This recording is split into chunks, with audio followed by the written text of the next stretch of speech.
You're listening to Interviews with Choir Leaders. I'm your host, Dan Bennett. In each episode, I talk to a choir leader about how they got started, what their choir is like, the methods they use to lead their choir to success, and other choir-related topics of interest. If you're enjoying the podcast, you can support the show by helping it grow. Subscribe and follow the podcast, or better still, share an episode with a friend. You can also support the show directly with money. If you become a Patreon supporter, you can send us a little bit of money each time a new episode comes out. Every little bit helps us to keep on bringing you fascinating conversations with great choir leaders. Check out the link in the description. Now let's get started.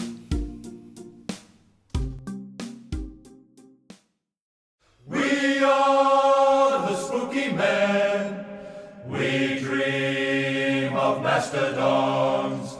Practice mysterious handshakes. And we can grow beards if we want to. We can grow beards if we want to. Hey up, ho, hey, hey, oh, hey up, ho, hey, hey, oh, hey up, ho, hey, hey, oh, hey. I'll close the door because the door looks nice. Oh, yeah. Right. Yeah. What I'll do is, this is kind of spurious, but I'll put the double bass by the door, so that's just like a constant backdrop. Yeah, that's nice.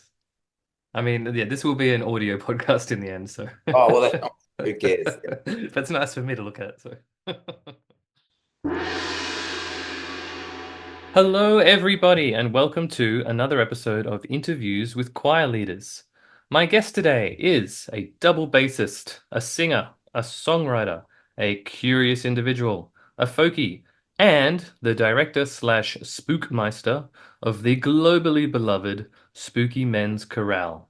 It is, of course, Stephen Taberner. Welcome to the show, Stephen. Thanks for having me. Where are you speaking to us from today? I'm in a little house in Lawson in the Blue Mountains, really close to the train station, where I am when I am not in other places. Because you travel a lot, don't you? I seem to, yeah, I seem to spend maybe 3 or 4 months of the year here in the Blue Mountains, and the rest of the time other places. Yes. Hmm. So, Stephen, I know you as the director of the Spooky Men's Chorale, and most other people will as well. Of course, you've got lots of other side projects and things like that. But what I'm mostly interested in today is your work with the Spooky Men's Chorale. So, for folks who've ever seen the Spooky Men's Chorale, they will know that they have a very strong identity. They appear on stage as a wall of bearded, behatted men wearing black. They often sing humorous songs about the male condition. Even the way Stephen introduces them contributes to a sense of pointless grandeur, self-mockery, and beguiling tenderness. So can you tell us what are the foundations of this strong identity? Yeah, it is. It has become quite a strong identity, and it has kind of accidentally become sort of my most important sort of life musical work, if you like, the Spooky Men's Chorale. And it's it's probably quite a long ranging and wide ranging story as to what it is that we're trying to do musically and sociologically and psychologically with the Spooky Men. So that's a kind of a huge question. But I mean, I guess it's sort of to put it sort of the idea of both celebrating and mocking masculinity is kind of is a central point psychologically. Musically, we're inspired by the Georgian choirs from Georgia and the Caucasian Mountains, and various other sort of relatively undiluted masculine sounds that are found in traditional musics around the world, and that's kind of our starting point. Musically speaking, we're sort of inspired by the challenges of making great sounds out of male voices, which is a nice kind of discipline because you're working with a palette, it's like working with a brass ensemble versus working with a chamber orchestra. Sorry, a brass ensemble versus working with a with an ensemble that's got all kinds of different instruments in it. And that's kind of the difference between working with a mixed choir and working with the just men. So you've got this kind of more limited palette, but just also got some really nice possibilities. So that's that's just proved to be a great challenge. And so I guess that ultimately within those kind of parameters, we construct an evening which is a narrative, if you like, which begins with us introducing ourselves, which begins with us making strong, loud sounds, making people laugh, taking the piss out of ourselves, and then sort of finding ways to broaden the scope so that we're also singing beautiful songs and commentating on stuff that's kind of political, but ideally is not sort of received polemically as such. And so we want to make that narrative as broad and as interesting as possible, and we want to make that world that we evoke as big as possible. So that's the thinking behind it, and there's an enormous amount of inputs into that, like just a ridiculously large amount of inputs in terms of my um my psychological my clown therapy, playback theatre, my experience in various choirs, the guys that come into the group and what they have to offer, myriad different musical experiences, my church background, jazz, they're all just kind of folded into there. So yeah, that's a big answer, but it was a big question. It's true. Yeah, I did. It's a pretty open-ended one. Um, that's great. So a couple of things I want to drill down on there. Like having what I've watched the Spooky Men over the years, mostly at the National Folk Festival, and it is interesting to see what remains the same from year to year and what new influences come in. Like for example, when I saw you guys do that Tom Waits song Picture in a Frame. And that was this beautiful, tender song. And I haven't seen you guys do that one before. And I was like, oh, okay, although it was a new thing that I wasn't expecting, I realized that it did work. Like it was immediately folded into the Spooky Mm, Men character. mm, Um, and when you do like an interesting new cover song and put a totally strange take on like, Bohemian Rhapsody or whatever it is, yeah. it's like, yeah, like it fits. Even though I That's would never have yeah. predicted that, it Yeah. works. Yeah, and some of what we do is um like I heard something like David Walsh from Mona. I read once that he said that Mona is not really based on what they want to be in there. It's based on what they want to not be in there. So it's sort of Mona, it's kind of defined by all the things they didn't want it to be. And Spooky Man is quite like that as well. Like we're definitely not going to go barbershop. We're not going to go sort of vaudevillian. We're not going to go Gilbert and Sullivan. We're not going to be polemic, and preach to people. We're not going to be grossly blokish. So there's a whole lot of avenues of masculinity that we're sort of steering away from in a sense. Because men can be really annoying when they get into some of those corners. So so a lot of it is sort of like we sort of go, can we make it fit within like for a while we were working up Madonna's song Like a Virgin. And that was partly just because it was just funny to have everyone singing like a virgin bah, in this kind of really dramatic way. Ultimately, we didn't perform the song because we couldn't find a pretext. It didn't make sense. Mm. So somehow the narrative of the song it has to make sense. Um, it can be a really good song. It was a really, we were doing a really good cover of like a Virgin, but it wasn't saying anything that made sense to me and to the guys at Yeah. the thing. So that's just sitting on the shelf. There might be a way that we can find to make that song make sense, but I feel like a song has to say something, and I think sometimes in various musical genres, people aren't asking that question. They go like, here's a song, here's another song, here's another song, here's another song, here's another song. And some of them, in many cases, they sound really beautiful. Like here's a jazz song, here's a jazz song, here's a jazz song. Here's a shanty, another shanty, another shanty, another shanty. Here's a barbershop, a barbershop, a barbershop, a barbershop. Um, and they work really well within that genre and they're really good musically. But people aren't sort of saying, what's the journey what's the journey that we're taking the audience on? What are we expecting them to hope or to feel and think? So if there's anything that maybe distinguishes us as a group, I guess it's probably thinking around those kinds of areas. So yeah, it's got to make sense. This, wow. Yeah, okay, there's a lot to unpack there.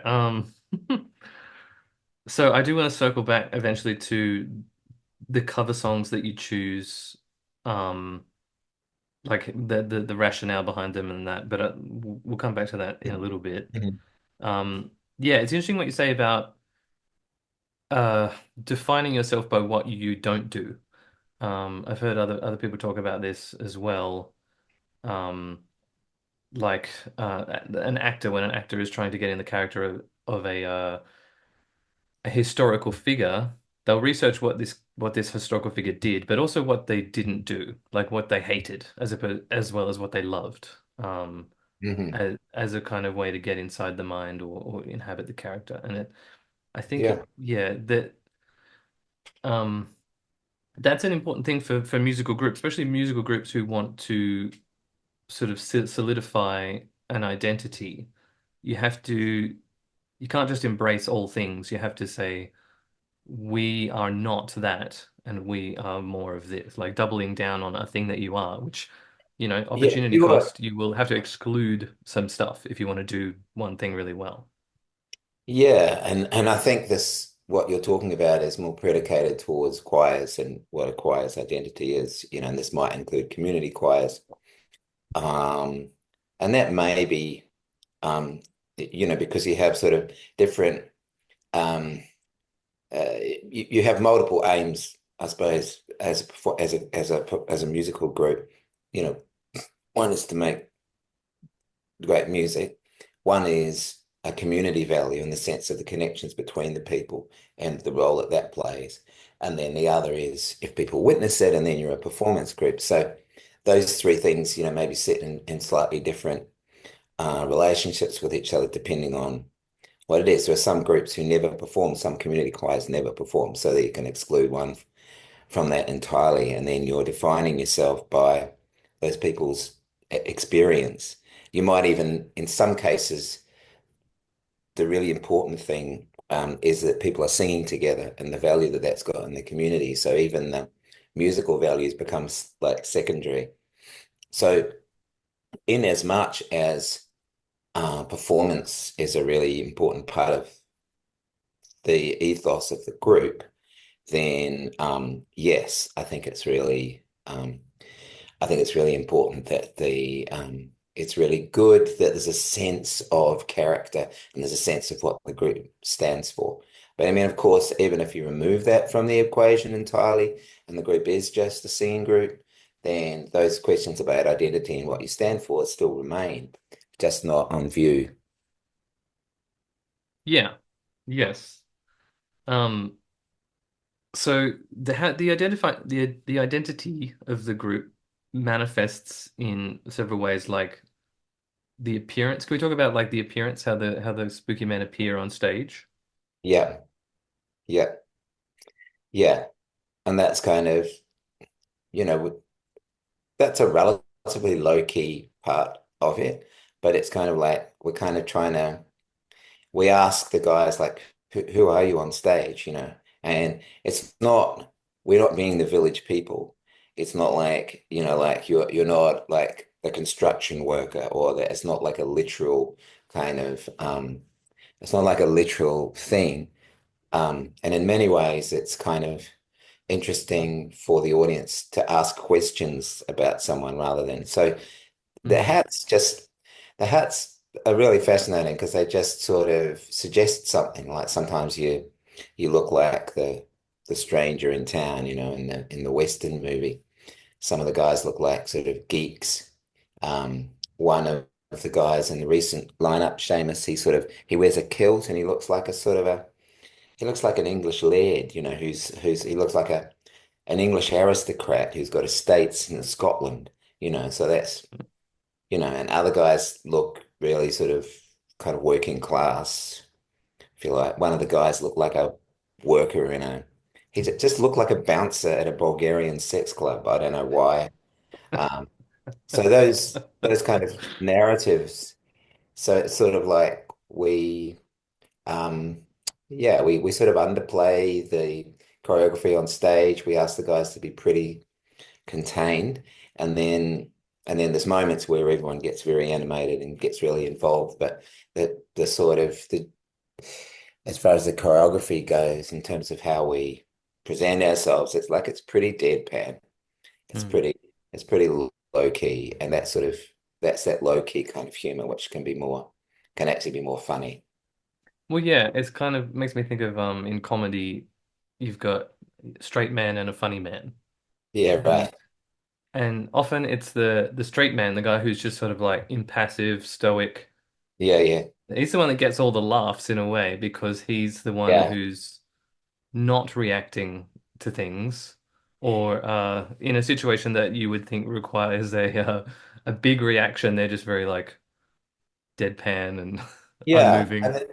and the difference between sort of, I don't know, vaudeville, I'm not quite sure exactly what that means, and say clowning, is that if you're standing beside someone on stage, in a vaudevillian situation, your offsider, farts loudly, and there's this massive drama and response. It's like sort of like holding the finger to the nose and sort of Mm. like going, whoa, and making it into a massive drama. But in the spooky, and we actually do this exercise. It's like I get two guys to go out in front of everybody, and they try to sing a song together. And the idea is that one of them will do a mock fart at a random point, just go like that, and the other guy has to practice just like a curious commentary.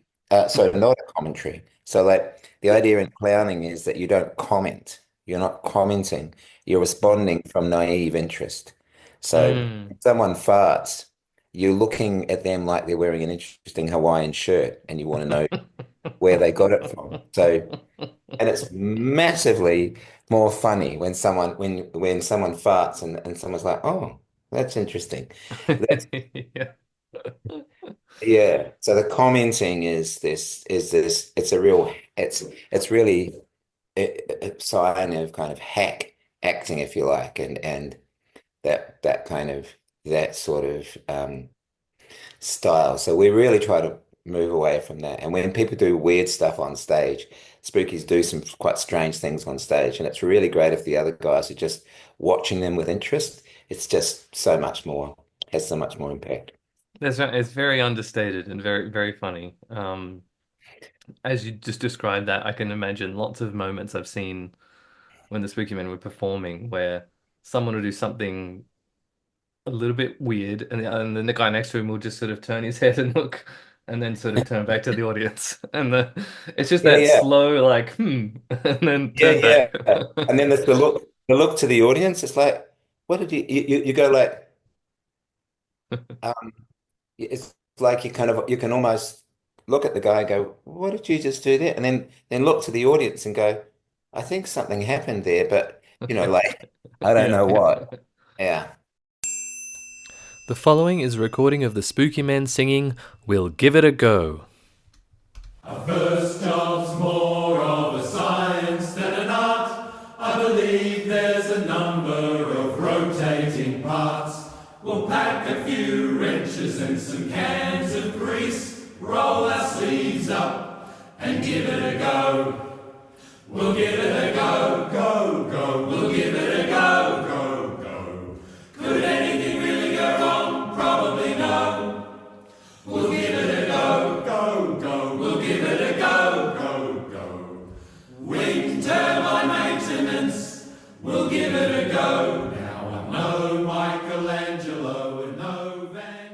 So tell me about, so the group is like always dresses in black, various shades of black, it seems.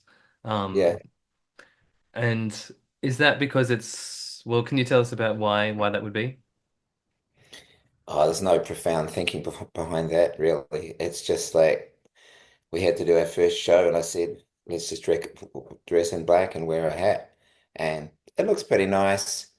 And it's sort of I mean, I guess the black is an equivalent of the understated face. It's sort of it Mm, becomes easier for the audience to write their narrative.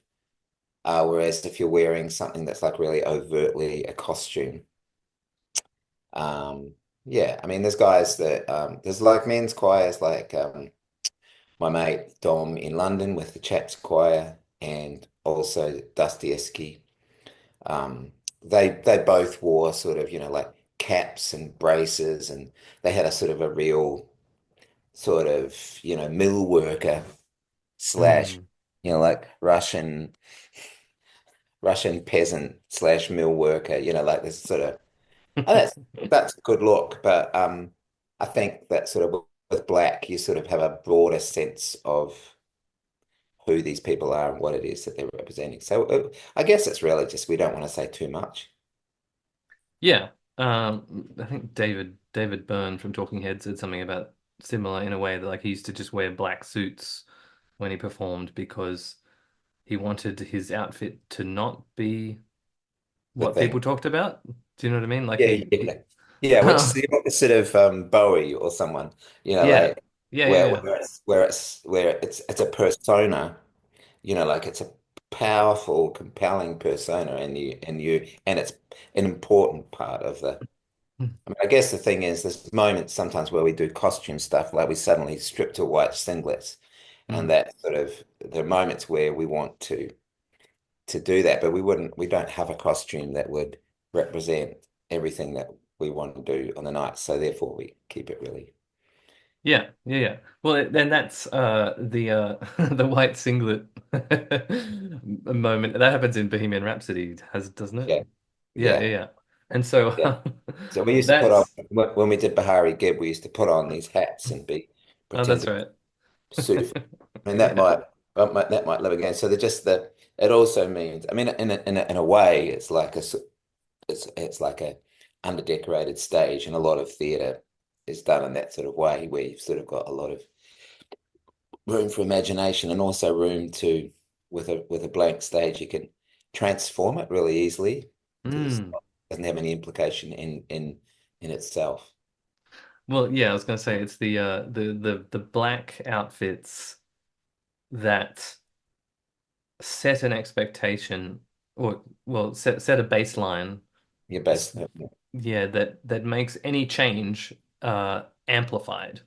So if like they're all wearing black and then one guy, unbuttoned his shirt and he was wearing red underneath, he would stand out, like if you wanted to do absolutely, some yeah. kind And of effect. the same thing happens when someone like steps out of the line, like we say, and we're not a men's group. We say one of the guys is called Vibrant Falcon, and then one of the guys just steps out of the line and he just becomes Vibrant Falcon for 10 seconds. And it's obviously extremely noticeable. And Yeah. that's also the intent. Yeah. So Hmm. theatrically, that's yeah, yeah. That is all of that is quite considered. Yeah, and it's super effective. If yeah, just from an audience point of view, it's super effective. Do you would you have any advice for other choir leaders if they wanted to enhance or discover the identity of their choir? Uh, How would you begin to do that?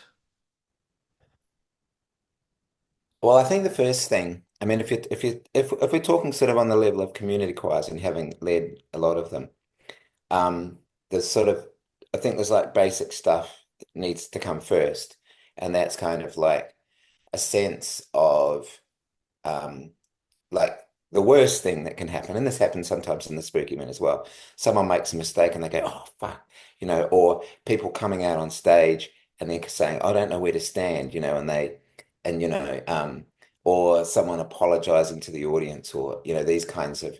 So the first step, I think, um, and I say this because this first step is seems hard for a lot of choirs, is just having a sense of calm and relaxed sort of discipline about what it is that you're doing on stage. So you walk out and you know where you're going and you know what you're doing, and you're sort of you go to your place if you like, and then when the choir performs, maybe you're all stepping together and something like that. I mean, I think that's like a really important thing that makes it relaxing.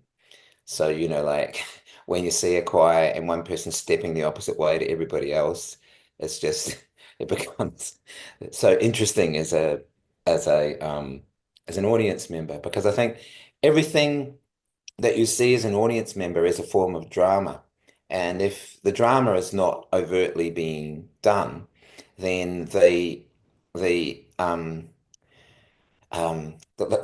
awkward shuffling around of people who are anxious about where they are, that's a form of drama. I mean, it's not very good drama, but it's sort of, I mean, it becomes much better drama if it goes further and someone's come into the wrong part. Someone's come into the wrong part, and the audience is going, they've come into the wrong part. I can see that, and then when are they going to realize, Mhm. those kinds of, if it goes further, then it's kind of un unknowingly funny and then watchable. But if it's not, it's just distracting, and audiences feel anxious on behalf of performers who feel anxious. So, Yes. that all that stuff doesn't. So it is a form of theatre, but it's an anxious making theatre. And so to take that one step further, if one person is doing something different to everyone else on the stage, then that becomes by default watchable, not necessarily in a good way, probably in a bad way. I remember seeing the Millennium Chorus in Melbourne in 1999, and there was a woman sort of in the middle of the choir whose singing style was kind of to conduct the choir. Other people's hands were not active. This Wow. one woman was conducting the choir, and it was so watchable in an awful way, because you go like, what? Why is she conducting? Why hasn't anyone told her not to conduct? So I think I think a really important point is that when you're witnessing lots of people doing something, if it's complete chaos or anarchy and people are just going all crazy, doing all crazy things, that's fine. That's not distracting, because there's a sort of there's a sort of calmness in the chaos. But if everyone's doing one thing and one person's doing something different, or two people are doing something different, then it's very, very disruptive. Or if it's intended, then it's very, very compelling. So, I mean, the first thing, I think the first thing is a kind of a sense of being, organized and collective. And you see that really well in, like, I don't know, Georgian choirs or Samoan cultural groups. When you watch the Samoan cultural groups, they've just got a fantastic sense of um, being in the line and being in the groove and being in the song. And they'll run out and they'll form four rows of 10 with an incredibly small amount of drama. Like it's just wonderful to watch. They've got they all run out, and then they form four rows of 10. And watching them do that is just so delightful.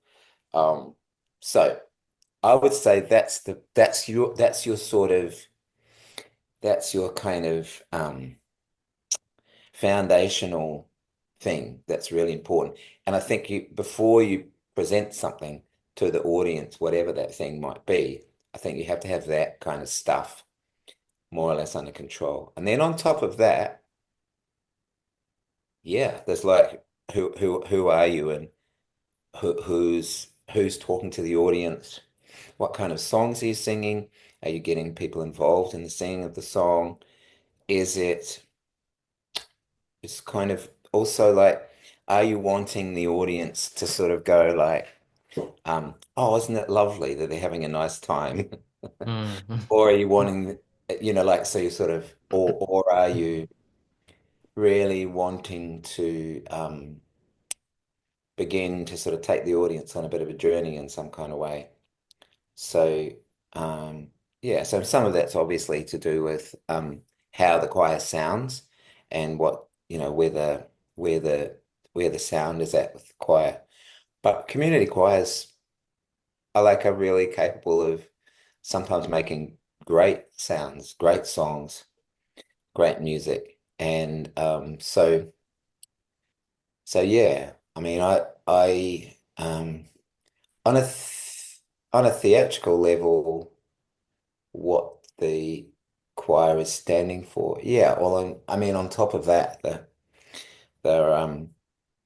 there aren't particularly too many limits, but again, I think it's kind of like you've got to focus on um yeah, I mean, I think in terms of performance, all the stuff about making the audience feel comfortable by basically knowing what you're doing on stage and knowing Mm. making the audience feel that they can relax and that the audience doesn't have to go like, I hope they don't stuff it up, like I hope that, like if the audience can be relaxed, then you're a long part of the way there, I think.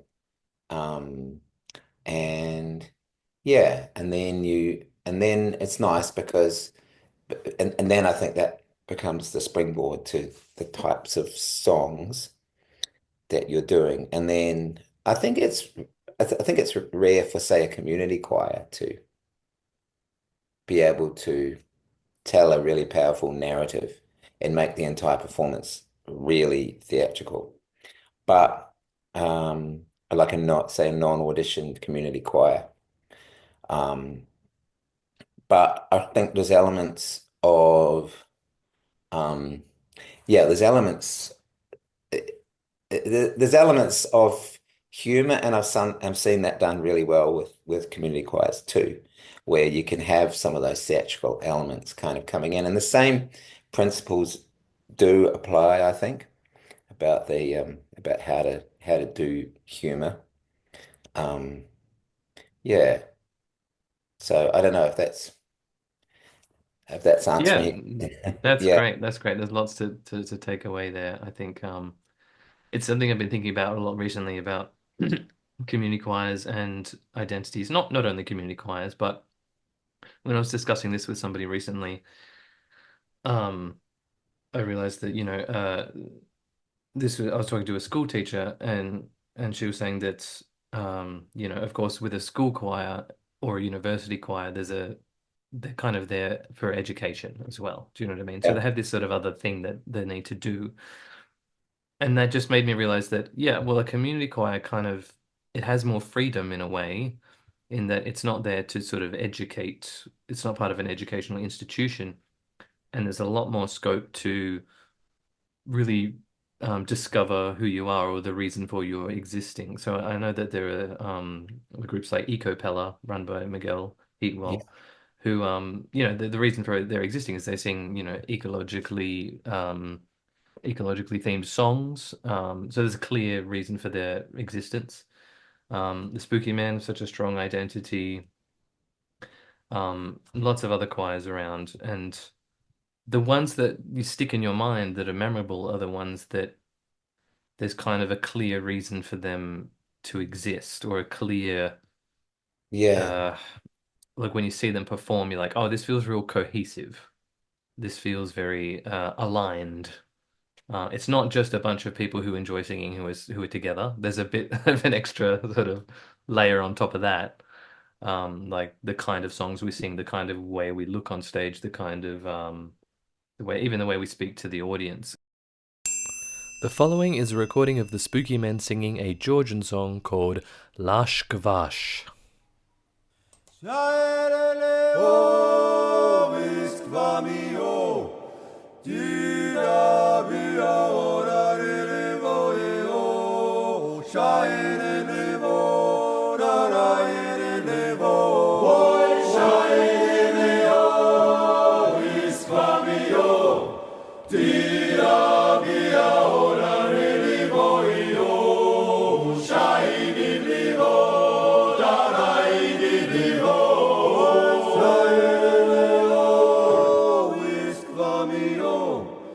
Di da bi o da di di bo i o. Shy di di bo da da di di bo.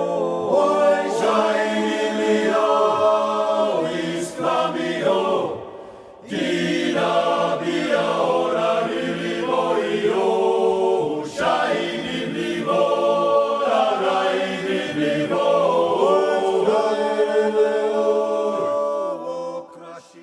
So let's change t topic a little bit. So going back to 1991, where you joined a singing group called Voices from the Vacant Lot. So can you tell us about your experience with that choir, what you learned, and what kind of path that set you on? Oh, that was actually a life-changing experience. I was a kind of semi-failed jazz musician. So I come to Australia, I'd done a year at the conservatorium studying jazz, and I dropped out after a year, which was not for musical reasons, really. It was just like I was just profoundly disillusioned, and I couldn't really say why. But I think what it was this world doesn't make sense to me. Um, it's sort of in the Hollywood movie, they kind of never say that the light on the hill that you're moving towards in your heroic journey, that you'll get closer to it and you'll see that it's not actually the light that you thought that it was. And then you become disillusioned and confused, and maybe you're in a place somewhat like as described by Dr. Seuss in his book, Oh, the Places You'll Go, where you're sort of in a waiting room and you go like something else hopefully might happen in my life, but I'm not sure what. So I'd actually been in a sort of a limbo for like a year and a half where I was still playing jazz with some people. And then my housemate said, Oh, I'm just going to this choir. And I was like, Do you reckon I could come? And it turned out I could. I turned up there and there's just these fascinating creatures there who are like sort of hippies in a way, like lefty, bohemian people, really quite compelling and interesting people and talented in various kind of ways. And they're singing songs from everywhere, anything.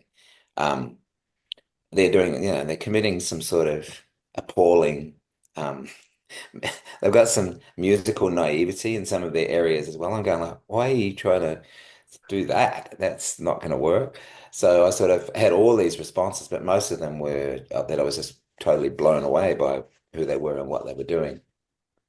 And it was quite anarchic. And there was, from my point of view, quite a lot of struggle and fighting to work out who was in charge and how I could contribute to this group and whatever. But I made some uh, amazing lifelong friendships in that group. And we went to Mullaney, which was the precursor to Woodford, and various other festivals. And we met with amazing people, from various singing cultures, notably a South African fellow called Siphiwe Lubambo, who was teaching a lot of stuff out of Newcastle on behalf of the ANC. So we had, and it was around the time when Mandela came to Sydney and all that kind of stuff. So Mm. it opened a lid in my brain, and also it there were two or three people in that choir who really turned upside down my perception of what music is or should be, because I think I had jazz in my mind. I thought like, I've got to be cool, I've got to be technically outstanding, I've got to be groovy. They're the things. And I saw a musician, a singer called Archie Roach, Mm. and who I'm sure you know and Mm. listen to. I saw him in a pub. Now, so I remember seeing him while I was at jazz school, going to this pub, and I was going like, there's nothing really going on there, like it's just really simple songs. I can't come at this, like they're just like the songs are too simple. There's no complexity. There's nothing musically of interest there.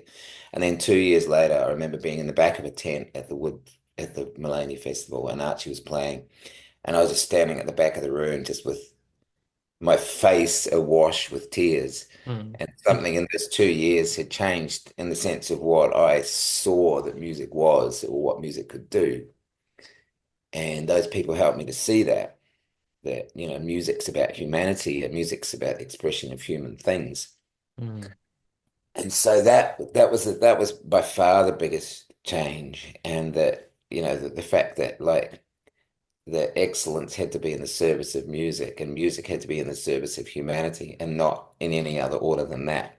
Mm. So, I mean, ultimately, I stayed with the group for 4 years, and then I left because I think the desire was much stronger for me to start trying to learn how to run my own groups and do what I needed to do. But that was an incredible springboard for that. Yeah. And they were Yeah. my they were completely my teachers. Yeah. It's it, it sounds not too dissimilar to my own story. A lot of that, what you just said. I too was studying jazz. So I was All doing right. jazz piano and education at uni. And I wasn't a very good jazz student, unfortunately. I got through it, but um the most interesting thing to me with jazz was jazz harmony. And Hmm. that for me that came to life when I was looking for other musical avenues because I was feeling a bit fed up with my jazz diet, you could say. And so I Googled choirs in Canberra and found the Canberra Chordsman, which was a men's barbershop chorus. And I went Hmm. along there and it was just so much fun, mostly because, well, I love that music style, but also everybody there was just so friendly and welcoming and doing it for love, doing it for fun. Um, and I love the harmonies. And suddenly, all that jazz harmony that I learned at uni was like, here, here it is with your voices, the same kind of chord progressions, but with voices. Yeah, a lot of those thirds and sevenths, which you learn in jazz school, is that's the cornerstone of barbershop, right? That's right. Yeah, like all those seventh chords with the tritones in them and the Mm. circle of fifths. It's throughout barbershop. And then yeah, but from there also other choirs beyond that and something about it, as you say, the humanity of choirs, community choirs in particular. People are there because they enjoy making music together, and it's um, there's no clouding of the reason why we're there together. Hopefully, I'm not getting in the way of that as a choir director. But like, we're here because we love making music, we love singing together, and we love what these songs say about us, about humanity, about all that. Mm. Yeah, that's It's a right. very Yeah. direct line to, the reason music exists. You know what I mean? A community choir is a quite a direct Yeah. experience, um, very different to passively consuming music or Yeah. anything like that. Yeah. So yeah, I mean that sort of woke me up to that just kind of woke me up as to what the whole thing was about, I guess. Yeah.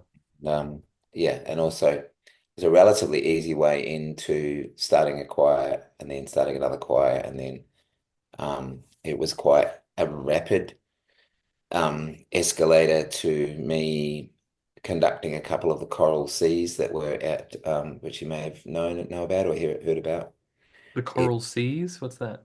choral C, there was about four of them at the Sydney Town Hall, and there'd be like 2,000 people there. There'd be 700 people singing in the choirs. So the first one was 95, then 96, 98, which I was, um, oh no, 94, 95.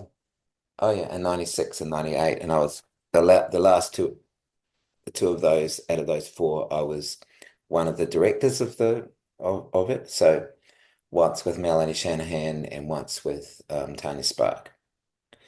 So that was my sort of exposure to like that was very, very exciting. That was sort of my exposure to large scale singing and um, everything that could be. So Yeah. So choral C is there's a bit of a pun, is it? yeah, yeah. Choral and Choral. then Yeah, SEAC? yeah, Yeah, cool. That's great. yeah. Um, So a few years down the track, you start the Spooky Men's Chorale. What year was that? And how what was the origin of the Spooky Men's Chorale? So that was 2001, and it was just an idea I'd had. So within Voices from the Vacant Lot and in a few other places, I'd experimented with men singing together. Um, and I ran a few. There were some sessions that I ran in Glebe Town Hall in 1999. I think we called ourselves the Choir Boys, and it actually was like an improvised men's singing project, and we would disturb the poor yoga people who were in the hall next door with all the grunting and yelling that was going on. Um, and ultimately, most of the guys in that group kind of just wanted to be told what to sing more. They were happier being told what to sing than they were, because an improv singing thing, and I still do work in that area, is Mm-hmm. it's not for everybody, and it's sort of quite like high input, if you like, and you're quite exposed when you're doing that. Mm. So they sort of so then I was coming, then it was, so I had a sort of after that first revolution in terms of that choir, I had a second revolution in terms of learning to write songs, um, and which consisted of me doing a Vipassana 10-day silent retreat and then a long songwriting week with Christina Olson and Tony Backhouse. So that sort of unblocked me as a songwriter. So I started writing songs, and then I wasn't really writing for men or anything like that. I was just writing songs. And then in August 2001, I decided to present a concert, which was called "This Was Nearly My Life," and it was basically my songs. But I thought, like, oh, this is a good opportunity to get something happening with some men. And so I said, we'll do a thing and we'll call it the Spooky Men's Chorale. And it's a name that had just been drifting around in my head for several years. Um, it's just been drifting around in my head, and I was like, okay, I'm going to do it. So it's just the people that I knew, people within the choirs, a few of my friends, we got together, we learnt three songs, and only one of them was a funny song, which was the Mess song by Don McGlashan.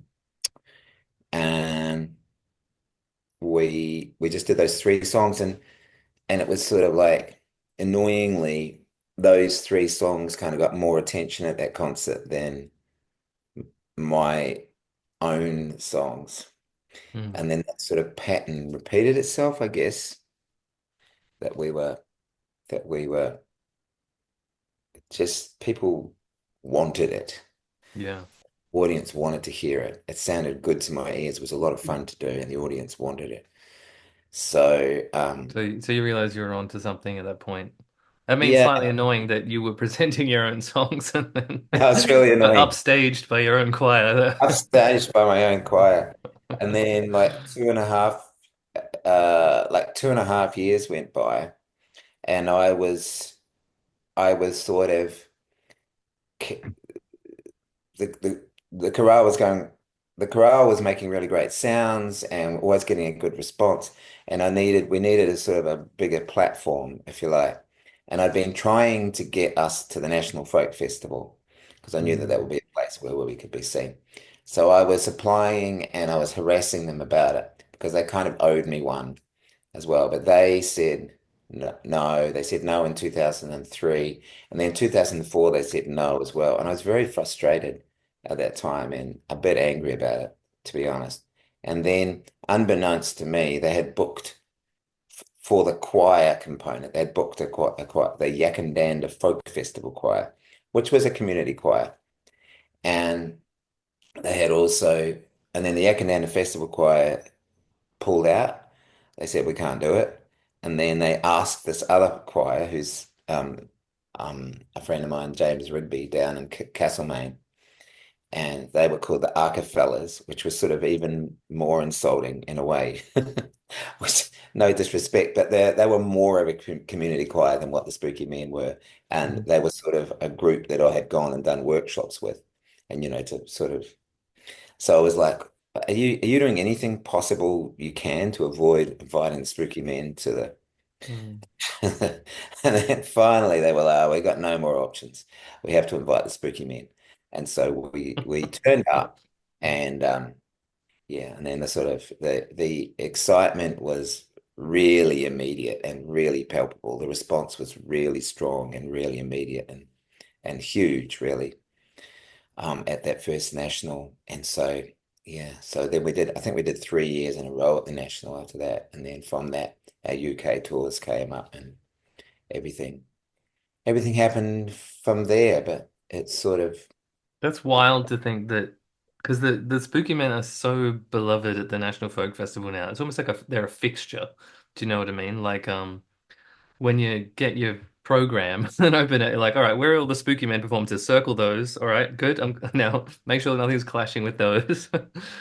It's so odd to think that it was a really a touch and go first year. was yeah, it was kind of could have been not. I think I don't know what. There's no point in asking what would have happened, but it is nice that long history at the National. I mean, it's like a sort of like a spiritual heartland for us. And I asked there's a young spooky guy called Reese, and I I said, know Reese. Yeah, I know Reese. oh, you know Yeah, Reese, yeah.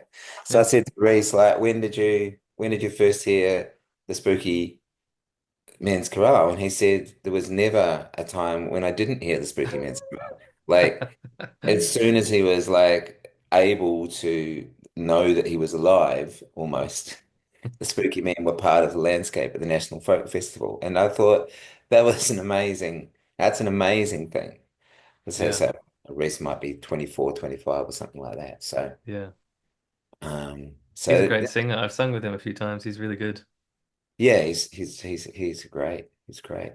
So anyway, yeah, yeah. So that's the kind of that's how it happened. And then there was a similarly fortuitous thing happened in terms of us getting to the UK, which involved a really fabulous English folk singer called Roy Bailey.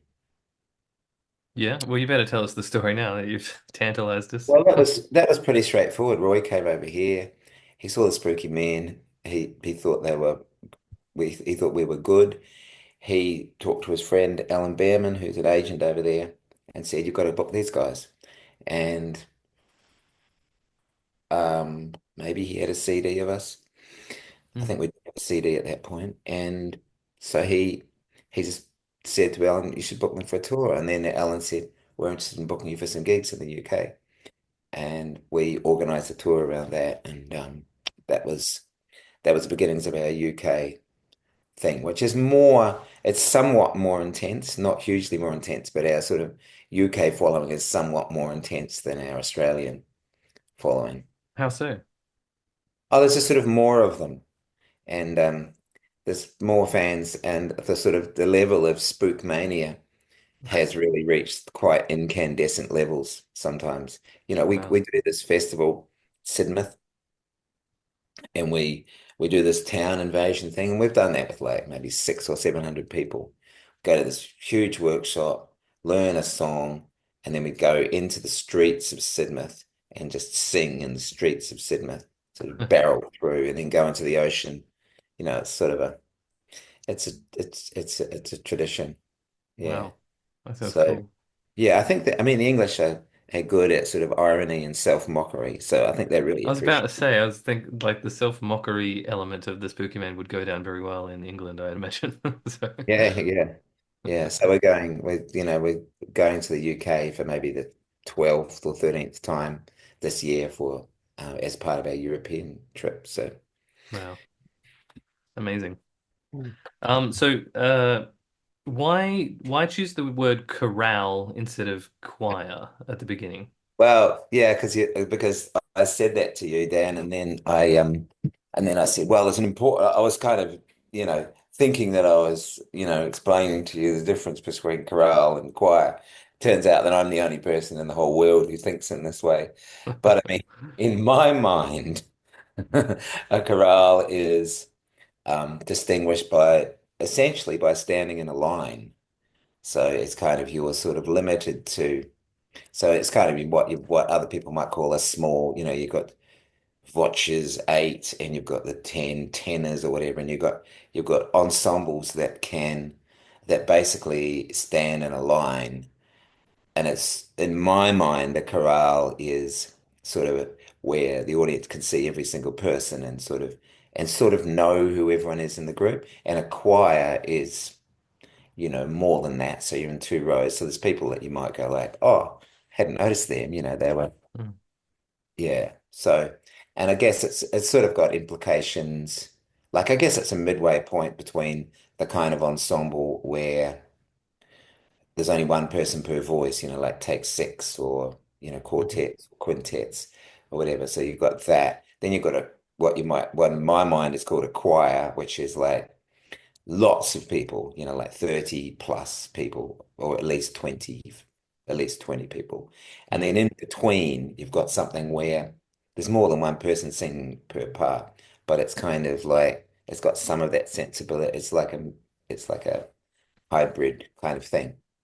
And it has the great advantage. I mean, there's a sort of practical reason behind having a group like that, because you might have a five-part vocal ensemble, but that can be really annoying if you're trying to organize tours or things like that, when you've got five people and you need all five of them to be there. Mm.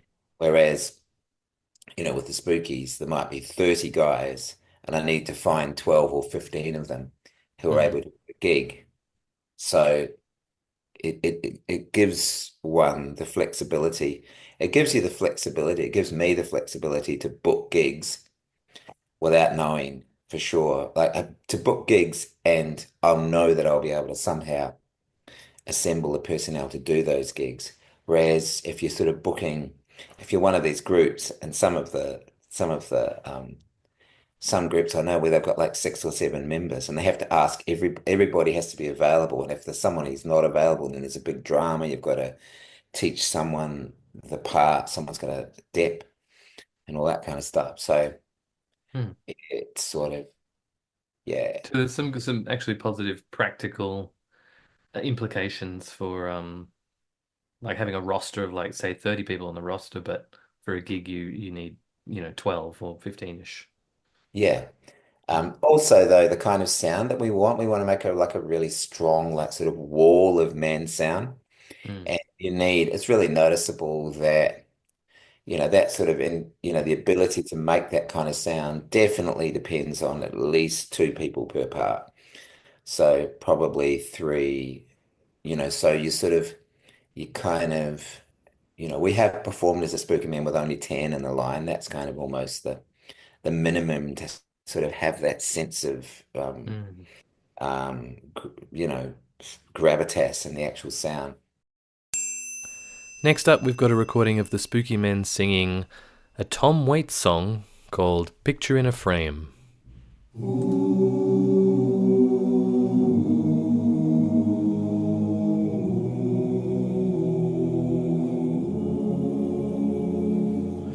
Sun come up,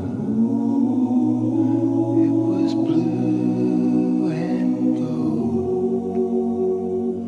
Sun come up, it was blue and gold. The sun come up, it was blue and gold. Ever since I put your picture in a frame,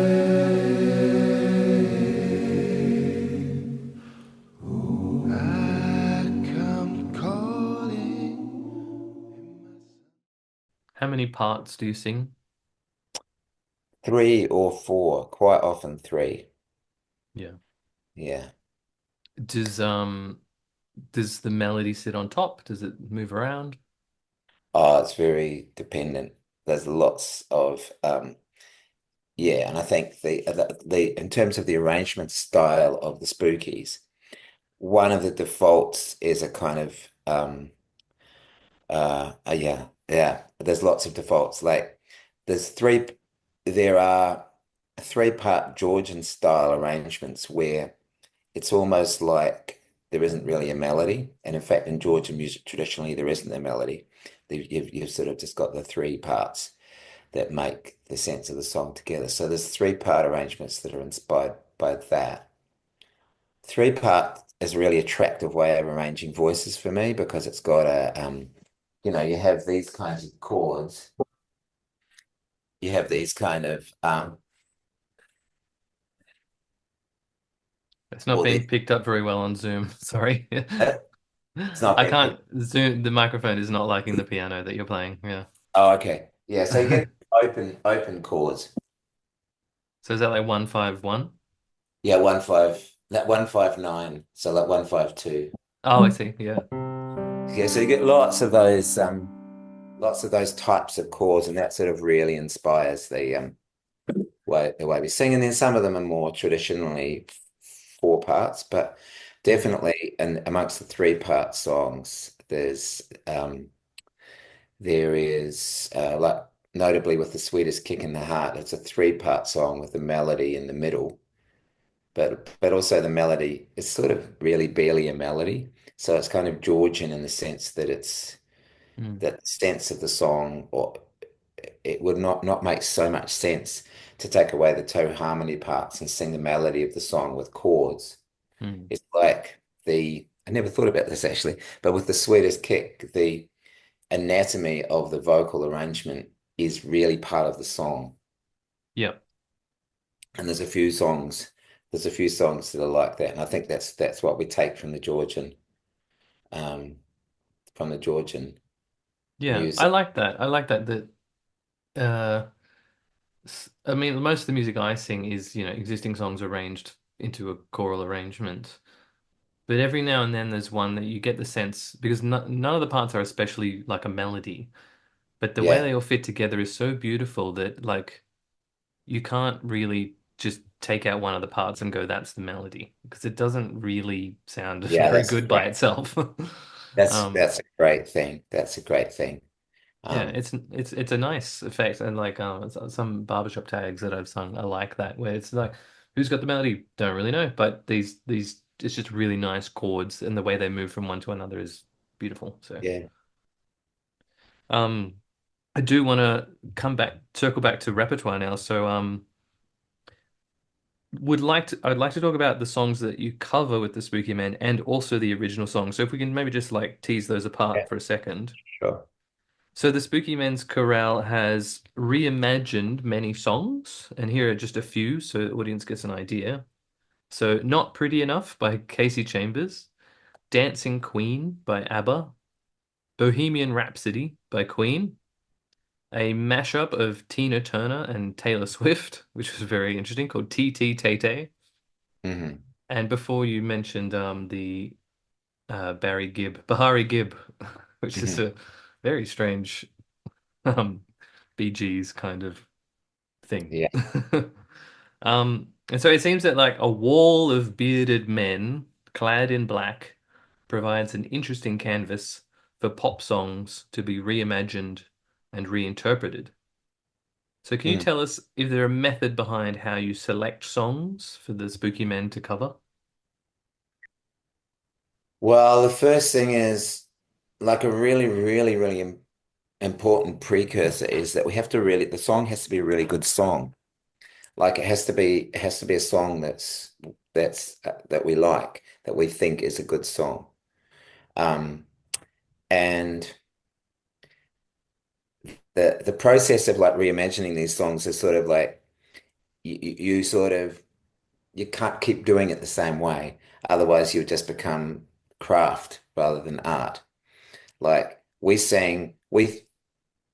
the original notion with Dancing Queen, which was for an it was for an ABBA concert at the Woodford Folk Festival, was like, I wouldn't it be funny to take a really boinky sort of light, poppy, famous song and make it really lugubrious and heavy and just sing it, like, oh, like trogs. And so that was the essential element of Dancing Queen. And then when someone had the bright idea of saying 43 rather than 17, that just sort of added to it. And Oh so yeah, that sorry, the lyric was it young and young and sweet? sweet, only Oh. 43. Yeah. So it was pretty basic sort of thing, but it became our hit song for quite a long time. And then soon after that, we did the same treatment with more or less with Wonderland, Dance, oh, oh, oh, dance, Boogie Wonderland. And that was also fun, but you could feel that that was a well that was running dry in terms of like you can't just keep taking disco songs and making them into big, heavy, elephantine things. I mean, as I say, if you do that, Yeah. then it's kind of craft and it's not art and it's predictable. Um, Mm. yeah. So I mean, Bahari Gibb is probably a really because you're sort of trying to reimagine a song, and I don't know if you listen, no, but many of these arose because of the provocation of the Infinite Song Competition at the National Folk Festival, Yeah. where Tell you, just describe that for our so people know what that is. so you have to just cover someone's work. So it's a competition. Everyone is at the festival can go into it, and you've got to sort of do a cover. And every year it's a different artist. So like there was Dolly Every year it's a Parton, different ones. Yeah, and yeah. then there was Queen, and then there was ABBA or Queen. Yeah, yeah, yeah. And sometimes we miss the mark. Like no one remembers our song that we did for the Greece competition because it was awful. It was okay. too too ambitious and ridiculous and too cute by far. But anyway, um, when it came to the Bee Gees, like we tend to go for like uh, for example, with the Bee Gees, there's early Bee Gees songs that a lot of people like more than the later Bee Gees songs. Can't quite remember what they are. But anything we try to do with a reimagining of a song that no one really knows is problematic because we're making a cultural reference that no one understands. So if we're doing a song that no one's really heard of, that's a Bee Gees song, then it's more probably a matter of we can't parody it because no one knows. The whole point of a parody is that people know what it is that you're Yeah. parodying. Yeah. So with the Bee Gees, you're sort of limited to the few songs that people really know, and the agency we have in as being creative as possible with that song, and how far can we take it? How crazy can we get with our reimaginings of it? So I went like, okay, what would happen if we took Staying Alive and sort of changed the scale of it? So instead of singing it in what is it? It's in minor key, isn't it? Da da da da, staying alive.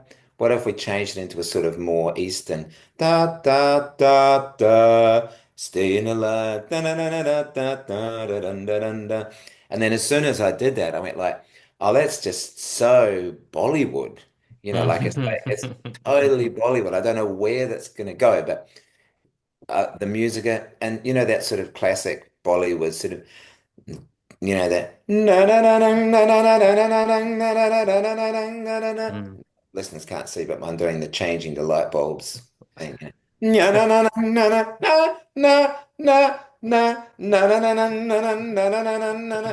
to write a Bollywood. I'm going to write a Yeah. Bollywood treatment It's of quite trance-like now, isn't it? If very you trancy, yeah. yeah, yeah. So did that and came up with a sort of complete musical kind of thing, and then it was like, it doesn't quite sound Bollywood. It sounds like something else. It sounds more devotional, like Mm. Arabic devotional. And then it was like, it sounds kind of Sufi. And I was Mm. like, okay, it's a Sufi song. And so then, I mean, you know, we're still not sure actually really whether this is outdated in the sense of that it's going too far in terms of cultural appropriation. So at the moment, we're paused on this song. We're just a little unsure. I Mm. mean, also a little unsure about who it might offend, but but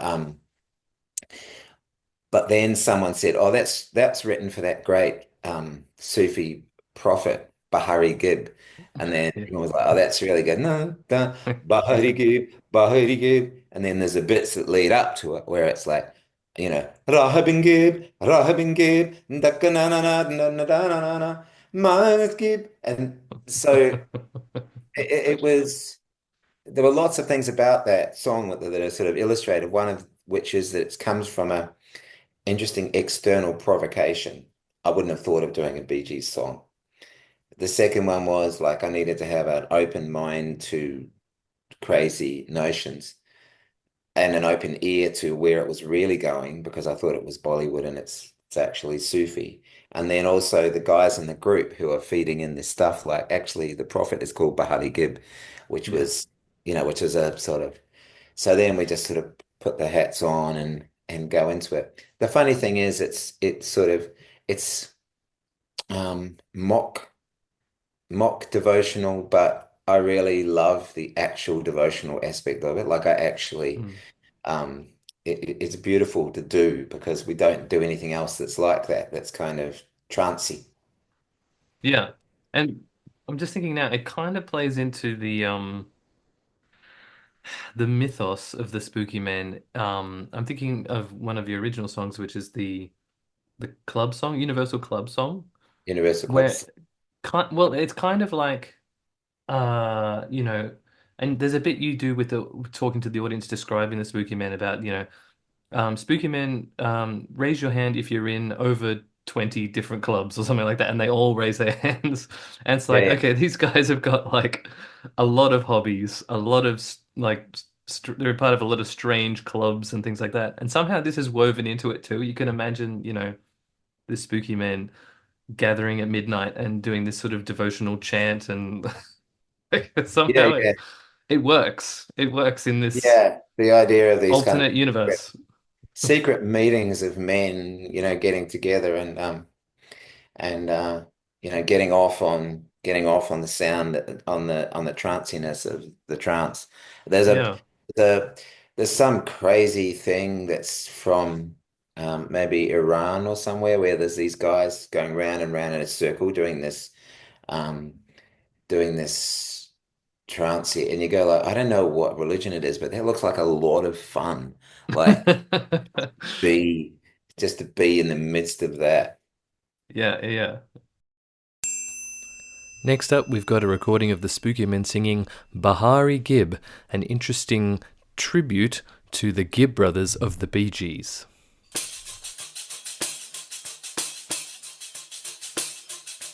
Shambhala shambhala shambhala shambhala shambhala shambhala shambhala shambhala shambhala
I want to talk about the original songs, but let's just I want you to unpack something for me that I've heard through a couple of other sources. So one of the other previous guests on this podcast was Ryan Nicholson, who he was running the Men of the West, which is Hmm. the Western Australian branch of the Spooky Men. Yeah, yeah. And he told us about the magnificent, foolish, and tender ideas or pillars, if you will. So Mm-hmm. can you unpack that for us? And maybe it's evolved since then, but I'd really like you to just elaborate on what those are, what that means. Well, it's sort of like it slowly became apparent that we were sort of working dimensionally, if you like, and that there was sort of, I don't know, I guess it's kind of almost like yeah, the three colors, like the three primary colors or something. Um, that there were, I don't know, I think it was, I sort of slowly became aware that there were, that different songs were impressing the audience in different ways, and that the juxtaposition between those effects on the audience was like really part of the journey that we wanted them to undertake.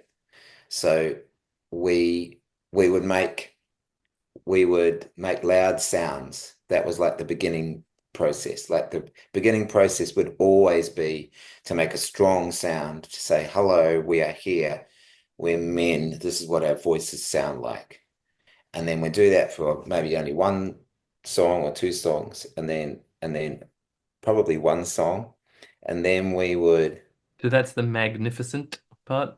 That's the magnificent part, yeah. And then and then we're going to mock ourselves and be stupid, because that's really the one of the biggest parts of the show, one of the biggest foundations of the social. We immediately have to say whatever it is that we say. We are the spooky man. We dream of mastodons. We're just so we sort of take that loud sound and then make it stupid. And so the audience is going like, okay, loud and stupid. Um, and then that goes for a little while. So that's the And foolish component. that's the foolish component. And then we sort of, we're making them laugh, and we're making them go like, oh, wow, that's nice harmonies, and they're really strong and loud. And then there's something about having done that, like sort of almost, I mean, because a lot of performance is about surprise, we really want to surprise the audience. So, and there's a sort of like a big surprise when we've done three or four stupid or loud songs, and then we just do something that's really sweet and tender, and it's got no, and there's a musical reason for that, which is just to make beautiful sounds, but there's also a thing about um, illustrating that we're like vulnerable, that we feel things, and we want them to feel things. So that sort of sweet, tender kind of thing becomes, they're sort of like, you know, they're the nuggets of gold in a way, because that's the sort of payoff, that's the money shot in a Mhm. way. That they're the deeper bits that we want to go for. Can Um, you give us a couple of examples of the tender songs? so we do Sweetest Kick in the Heart, and then you mentioned Picture in a Frame, that's Dave's song, and then we will do Crossing the Bar, which Mm. is, we tend to do that right at the end of the set, and the the sort of deeper the song goes, if you like, the later we feel that it has to go into the set, so that the audience is ready or willing to go into that space. Uh, That's That's great. That's great. And so the way you've explained that now, it's saying that the order is important. So you lead with the magnificent songs, so some of those Georgian songs which are loud and have great harmonies, and they kind of establish a presence really solidly and immediately, don't they? Like they just like, boom, here we Yeah, are. whatever I mean, I think that when you're performing, whatever you do in the first few songs establishes who you are. I think Mm, it's like then you can do other things that contrast to that. But it's almost like the primary thing that you are. You mm, need to do that straight off. Like mm, if we were mostly singing sweet, beautiful songs, and then occasionally doing something loud or stupid, then we need to lead with the beautiful songs. Otherwise, it's weird. Otherwise, the audience is going, hey, we started doing loud songs and now they seem to be doing quiet songs. I don't understand. So, whereas if you're just doing sort of, so you're sort of placing, the first few songs are really important. They're just establishing songs. They're just saying, this is where we are. This is our zone. Like, I mean, obviously there's exceptions to that. You can have, especially if you're like a sweet band that just suddenly decides the second half of your set's going to be dance music, but you just play sweet songs and the audience sits down, and then you go like, okay, now everybody's going to dance. That's a perfectly okay tradition. I mean, talking more theatrically. Yeah. Yeah. And when, by the time you get to the tender songs at the end, um, the effect is magnified, isn't it, by virtue of Yeah, it's set off by what's before and after it. That's exactly right. So mm, the best place for a really sweet tenor song is after something that's really loud. So, it usually comes in 4 or 5 songs into the set. We just do like Sweetest Kick in the Heart or a simple love song that that that aims to really take the audience somewhere else. yeah. And it is very effective. I was just reflecting that a lot of the time when I hear people talking about the Spooky Men, the first thing they mention is the comedy. Mm, That seems to be possibly because it's that strange juxtaposition of it's a men singing group. They all dress in black. They look serious, and yet they sing sort of self-mocking, funny songs. mm. But I think if we think about it for a little bit longer, it is so crucial that those other two elements are there as well. The magnificent and the tender, um, because Yeah, I mean, it creates a very well-rounded performance. Um, yeah, we and wouldn't get, I mean, yeah. And for me, almost, well, it's hard to say which of those three is most important, actually. Like, but I think on a deeper level, that the vulnerable and deep songs, I think somewhere in there for me are sort of more elemental. Yeah, I don't know. It's like it's like some kind of culinary dish which has got sort of a main theme, but these nuggets of something incredible that you go, bang, oh, I got one of those. No, yeah, so yeah. it's like even though the main theme is one thing, the yeah. So It's the I sultanas in the curry, and just like, there's a Sultana from the sultana. Curry. Yeah, yeah, yeah, yeah, Let's talk a little bit about the original songs the Spooky Men sing. So I'm just yeah. going to read a little bit. This is off your website. On the website, you mention the Spooky Men have an intriguing catalogue of songs that both mock and celebrate the male experience. If we consider spooky songs such as The Spooky Theme, Don't Stand Between a Man and His Tool, Magnificent, Universal Club Song, and We Are Not a Men's Group, Mm. it would seem that a generous dose of self-mockery is at the core of the Spooky Men's chorale. Can you tell us about where that comes from? Why that's important? Well, I mean, one of the things is it's sort of explicitly male humor, I think, because the song "Mess," which is about the chaos in a house, and in a sense, um, confusion and obliviousness to mess and why mess generates itself, is quite a male thing, I think. And so when I arranged that song and tried to sing it with um, a mixed community choir, and I think most of the women in that choir were going like, "Yeah, we know about mess." So it was sort of the incomprehension part of it was profoundly masculine. So that sort of became the sort of start, like incomprehension and obliviousness became a bit of a theme, though as it's a delightful opportunity for humor, but we don't want to, as some of the spooks themselves have pointed out, like we don't want to sort of pretend to be numpties, like we don't want to pretend that it's sort of congenitally part of the male condition that we didn't know what we were doing.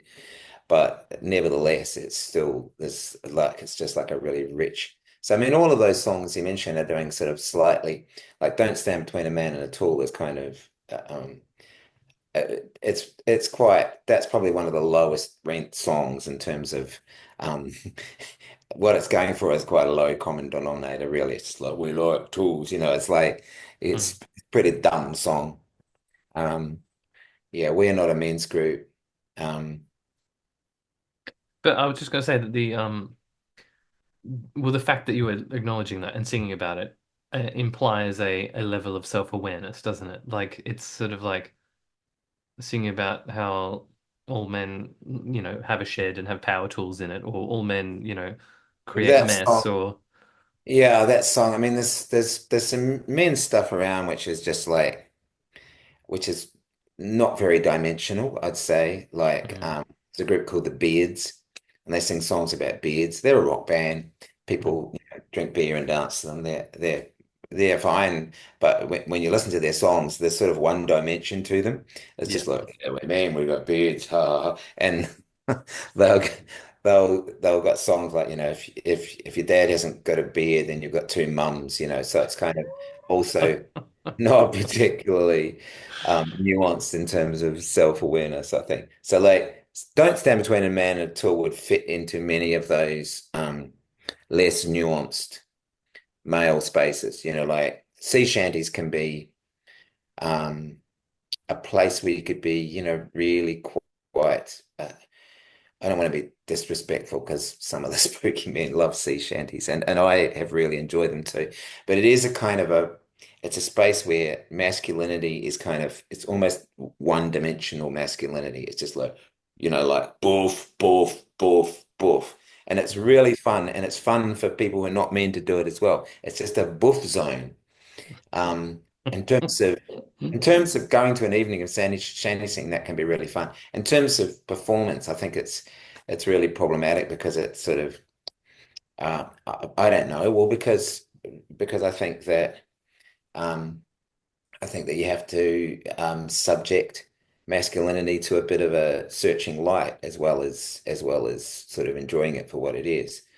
So, you So know, what are uh, some of the original songs that you think go a little bit deeper into, you know, the male experience? Um, well, you could take one more step and go to We Are the Men, which is like the notion of us waking up in the morning, carrying ourselves in pig fat and just making big loud sounds and going like, "We're the men, we're making loud sounds," we're going to eat you for breakfast. I mean, it's taken to an extreme, which is obviously sort of self-mocking. Then you go from that, I suppose, to We Are Not a Men's Group, which I really like because it's kind of it's I mean I hope it doesn't become less funny by explaining it, but we say we're not a men's group, but we obviously are a men's group, but we're not a men's group. But we like doing all the things that men do in men's groups. We hug each other, we play drums, but we're not a men's group. So it's Yeah. kind of like um I don't even know why. I don't know. I can't explain why that why that works. I I'm trying to think of a song which and then there are songs which or speaking like or then there's the Universal Club, not the Universal Club song, a new song which is called We'll Give It a Go, which is Mm. just like the notion of a um which I'm very fond of, like it's a self-help company that will do anything, including gastric bypass surgery. And it's just we'll give it a go, we'll give it a go. And that's really like when you compare that to Don't Stand Between a Man and His Tool, like you could take Don't Stand Between a Man and His Tool non-ironically. It could just be a simple anthem of hardware. Whereas We'll Give It a Go is, talking about the fact that we're willing to do nuclear power plant decommissioning because so it's like you can't take it seriously. It's just like us being ridiculous. And so that's mocking, that's kind of I don't know what that's doing. It's just that thing, that man thing that, like that we can do. I don't know that Is that's it sort kind of deluded self-confidence, I think. They're of a like, self-confidence. Yeah, yeah. yeah. It's like, But oh, the sink's blocked. I'll give it a go. Or, oh, one crash the of, car. I'll fix that. I think one of my favorite songs ever that I've written that I would rate highly as a song is called Welcome to the Second Half, which you won't have heard very often at the National Folk Festival because we don't do two halves. But Welcome to the Second Half, it's like, how long can I keep a song going where it's ostensibly talking about the concert, but in reality, it's also talking about our lives? So it goes, welcome to the second half. Welcome to the second half. It will not be like the first half. It will be different. We were so much younger then, full of something, something, something. Oh, how I remember the songs, the laughter, you know. And then it goes into this crazy interlude, which is just like surreal. And then when it comes out, it starts talking about um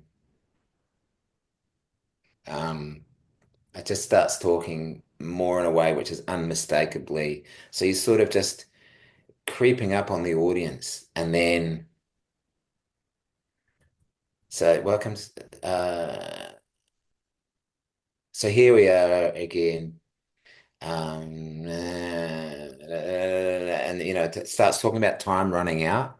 It starts Mm. talking about we've got more aches and pains, and then it says, "I wouldn't change anything," not in those words, but then it goes, "The vast bittersweetness of knowing this life for what it is," and suddenly the audience is like, "Oh shit!" Like they've been laughing. We've been really inviting them to laugh. Mm. Um, And it's And not like, is it a humorous song or is it a serious song? It's like mm. there's no answer to that. Is it Yeah. a it's like on what level is it intended to be received? I mean, it's intended to be received on every level. So it's intended for them to really enjoy the humor about, we were so much younger then. Mm. Um, the idea that we were so much younger in the first half of the concert. Yeah, yeah. Um, and then going to this line about the vast bittersweetness of knowing this life for what it is. It's like, Yeah. okay, we can't we can't escape the fact that that line is unequivocally about. So those kind of tensions and the fact that we take them to that point and then suddenly we just go, we hope that you enjoy it. So I'm if I was to choose a song that I was really happy with and proud of what it kind of does, um, yeah, those things are I love those kind of tensions. I love when we sing a song like Eyebrow and the audience just doesn't clap at the end because they're not sure that it's finished. And I would love those moments to Yeah, yeah. go on forever. Next up, we've got one of Stephen Taberner's favourite spooky songs. This is Welcome to the Second Half, performed by the Spooky Men. So here we are again to our surprise, but now we see the world through different eyes. We're older and we're wiser and closer to the end than to the start. And even though the shadows lengthen and our aches are too numerous to mention, we would not change a thing. The vast bittersweetness of knowing this life for what it is. Welcome to the second half. Welcome to the second half. We hope that you enjoy it.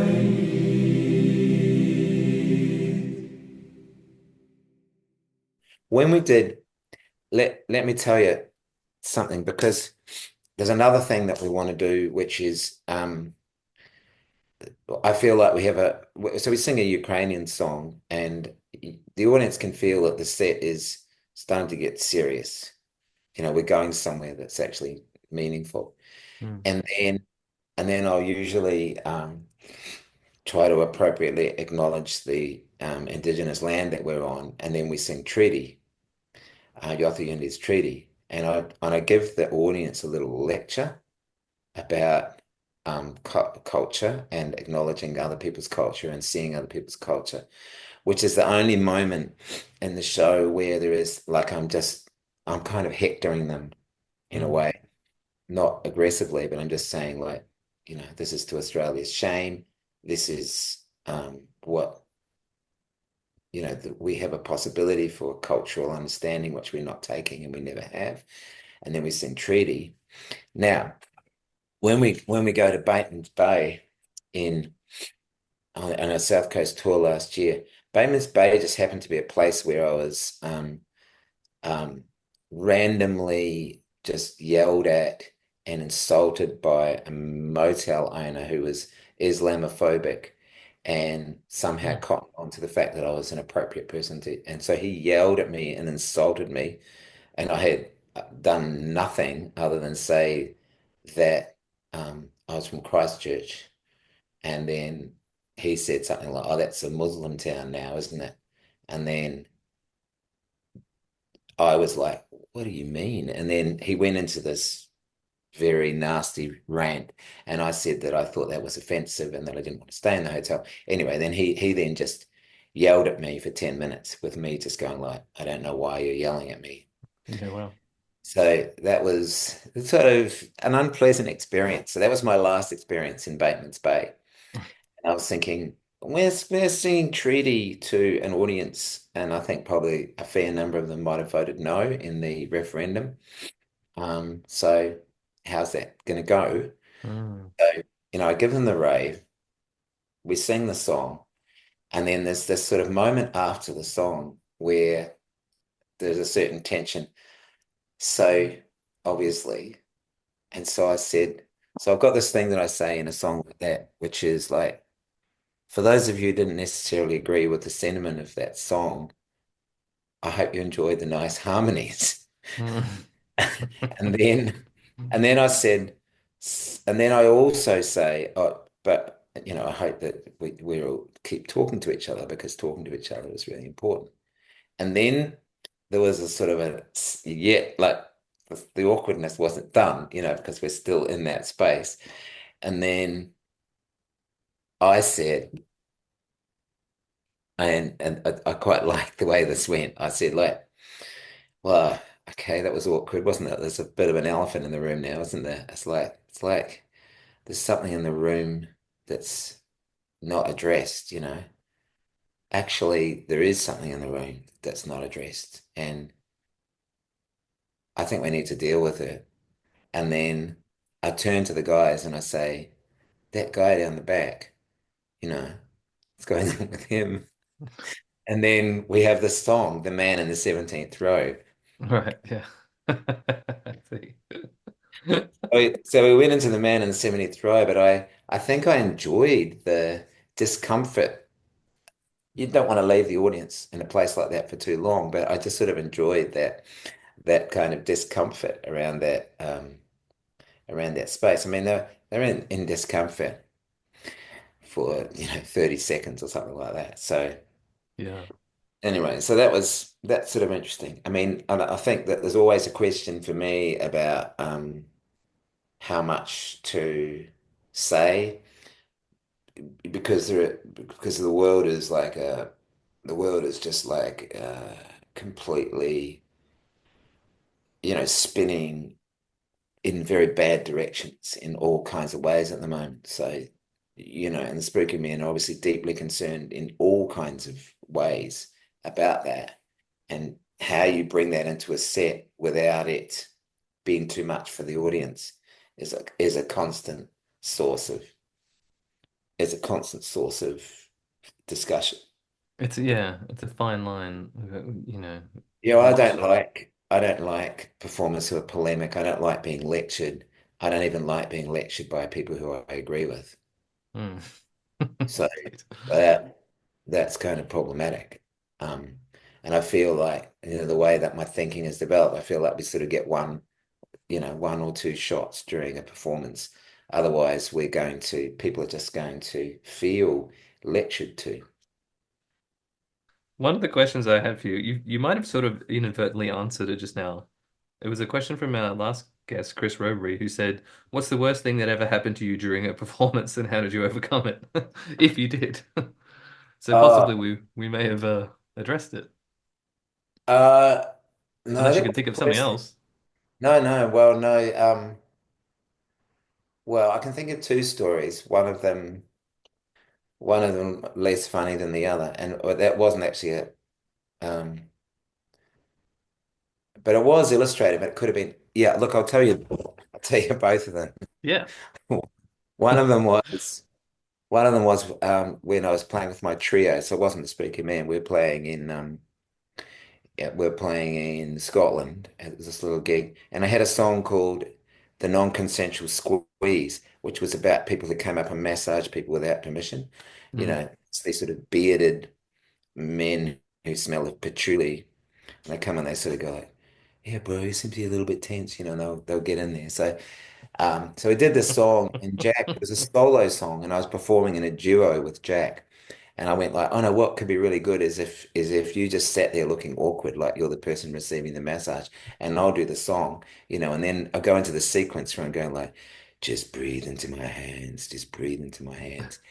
And I was thinking I think probably part of me was feeling like it was a little bit creepy, maybe, I don't know, but it's basically a humorous song about massage.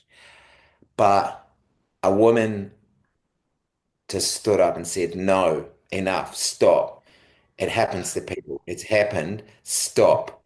And Mm. she walked out, Mm. leaving behind, like she just stopped the song. She made us stop and she walked out. And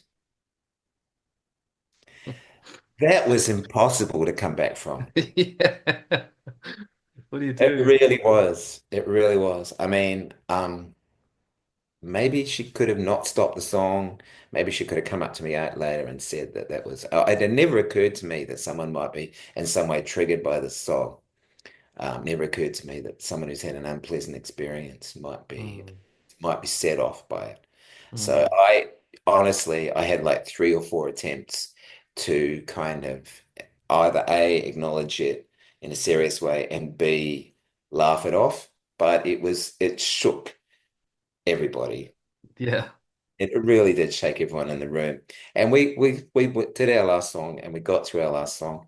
And the woman concerned, she hadn't left. She was waiting. So like she hadn't stormed out of she was waiting and she kind of apologized and I apologized and I said, oh, and then so that made me rethink how something like that might be perceived, and it was Sure. Yeah. Yeah. Yeah. yeah. I don't want to set anyone off, Yeah. Yeah. Yeah. um the other one, which is more frivolous. We're playing in Christchurch, New Zealand, and we have an established strategy in regards to when there's a mobile phone going off in the audience, which is that we will sometimes stop a song. We might take a break in a song, or we might finish the song. Or if it happens during the introduction, it's easy. And the spooks just all go, turn it off, like that. So you just get the whole line, just go, turn it off. So, and we're doing, so, and in the audience in the front, right, and the audience close to the front, actually on this occasion, there was a young man who seemed very disabled, he's on this kind of stretchery thing, and he's got like machines attached to him and all this kind of stuff, which I had noted and was aware that he was there. But anyway, we get to the second song in the set, which is We're Not a Men's Group. And there's a whole lot of mobile phone action going on in the audience, like someone's receiving messages or something like that. And I said, guys, stop. And I said, like, turn it off. And as we're preparing to go turn it off, I could see a couple of the guys had these kind of wide eyes, like, no, no, no, don't do that, Stephen. So we all go, turn it off. And then I turn around and I see that from the reaction of the audience and from the reaction of the spookies, that all these mobile phone sounds were this guy on his kind of life support system Oh God. with this breathing monitor.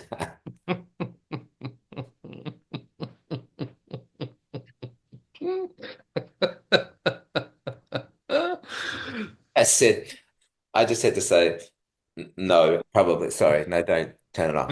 I Don't just turn had it to off. apologize, and people did find it funny. I mean, as it turned out, it was like his kind of there was a beep that went off when this young guy's breathing became abnormal, which happened when he laughed. So like for the rest of the set, whenever anything was beep, beep, there was this beeping coming from his machine whenever it was sufficiently funny for him to breathing So it became disrupt. an indicator of humor occurring.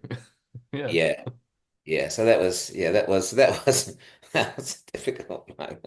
I mean, other Goodness than me. that, there's all, you just get a sort of a shit audience. But that's like it doesn't. I mean, the Spooks have a very sort of consistent pattern of like we don't get shitty audiences. We get sort of audiences that are kind of okay and audiences who are really fantastic. But we don't really get shit audiences. So we're very lucky in that Yeah. sense. Yeah. The next treat for your ear holes is the Spooky Men singing Magnificent. We are the men who rise each day, wipe little bits of sleep away, stumble over a children's toy, resist temptation to destroy, cleanse ourselves by hook or crook, every cranny and every nook. Gather the undies on display, a fresh pair every day. Passing the mirror, we scare ourselves, reach for the hardware from the shelf, smiling grimly as we tweeze. The stray hairs that prying eyes might see, and we will be magnificent. Homo erectus, 5'10", girding our loins for the fight again. Because we're short on time, let's do a rapid fire round. So, Rapid fire round. what are a choir leader's most important skills? Basic harmony, basic rhythm, and unafraidness to tell the choir what they want. Cool. What aspect of running the Spooky Men most excites you? I think just watching the guys bloom as musical human beings. Lovely. What aspect of running the Spooky Men do you find most difficult? All the fucking organizing, the answering of emails, the setting up of gigs, the advancing of ourselves to new places where I just wish that we could just get booked without me having to do all the stupid work. Yeah. What is your favorite choral performance, live or a recording? By someone else. Yes. Um, oh, choral performance. Oh gosh. Putting me on the spot. Choral performance, live or somewhere else, a choir of some kind doing something. Um, as far as oh, I'll get back to you on that one. I'm sorry. Yeah. That's okay. What's your favorite kind of performance to do with your group? Either really big, massive stadiums, which we haven't ever done, but like 3 or 10,000 people, um, or just lovely little halls of people where we can see everyone's face and there's a beautiful intimacy. Lovely. I have to know, what exactly is the sniffing game? Um, it's a game where, well, we can play it if you like. It's a game where I sniff a song and you have to guess what song it is. Okay. Yeah. So I can give you, I can make it a spooky song, and Mm. then you can see if you can guess. So I'll it's be going to be be something like tested on my repertoire knowledge. I'll do the chorus of the song. Okay, Mm. here we go. What followed here was quite humorous to watch. Stephen sniffed the rhythm of a song while I tried to guess what it was. Unfortunately, Zoom cut out the audio of Stephen sniffing, which made it a little bit hard. This is amusing to watch, but I think Zoom is cutting out your audio, so I'm kidding. Oh shit! Anyway, that was supposed to be "Don't stand between a man and his tool." Okay. It's a funny Uh, game because it's really hard. all right. You, Yeah, yeah. you think you know, you think you've made it clear, and you haven't. It- I love it. All right, I'm gonna try it later. We'll have to do it a different time. What is your favorite kind of chord? I'll say a minor chord with a six, minor six. Good choice. What's a common mistake many choir leaders make? Ah, that's a great question. Um, yeah, because I'm gonna be that's a great question. Because I'm gonna be doing like a 4-day choir leaders workshop in Melbourne, and this is in July. So this is exactly the kind of question that the common mistake that the choir leaders make, I think, underestimating, wanting a choir to be relaxed whilst not understanding that they need to be relaxed themselves in order for the choir to be relaxed. Mhm. I mean, underestimating the importance of their own um, state of non-anxiety and their own state of being okay with what it is, where they are at with themselves. That is more important than their attempts to control what the choir are doing, their own attempts, their own necessity to be in control of what they're doing. Mm. Yes, that's good. Well, let's wind it up with tell us what the Spooky Men are up to next, and maybe what you're up to next as well. What's the next project? Well, Spooks are playing in Sutherland this Friday night, the Saturday night, the 1st of February. Then we've got Cabargo Festival, a couple of dates in Avoca Beach and Newcastle in March. Then we're probably going to do some Queensland touring and plus a Sydney and a Melbourne gig in July and August. And then we've got a tour of UK, Netherlands, Denmark, and Germany for about 3.5 weeks. Wow. Yeah. So a And lot. what's that? So a lot. A lot is on. Yeah, relatively, yeah, about the right amount. About the right amount.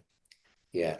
And for me, I mean, I'm moving more towards doing, I haven't really run a choir for a community choir, mostly for geographical reasons for quite some time, but moving more towards wanting to do workshops, but also sort of teach the teacher workshops. So I'm doing this choir leaders thing in July in Melbourne, which is exciting because it's a 4-day thing. So it's That going to sounds really good.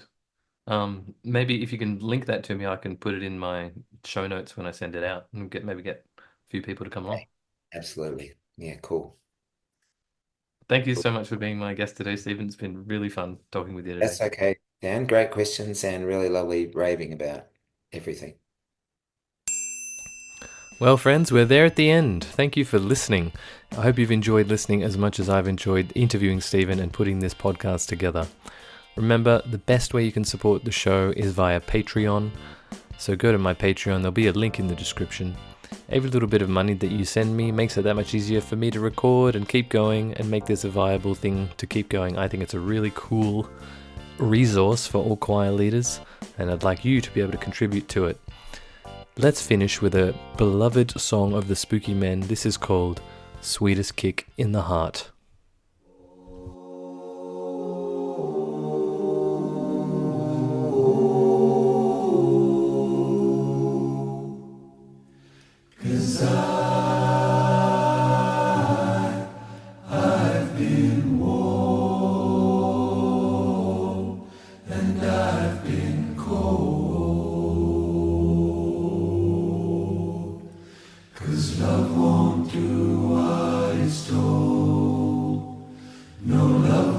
do what is told, but you gave me, you gave me the sweetest kick in the heart, the sweetest kick in the heart, the sweetest kick in the heart.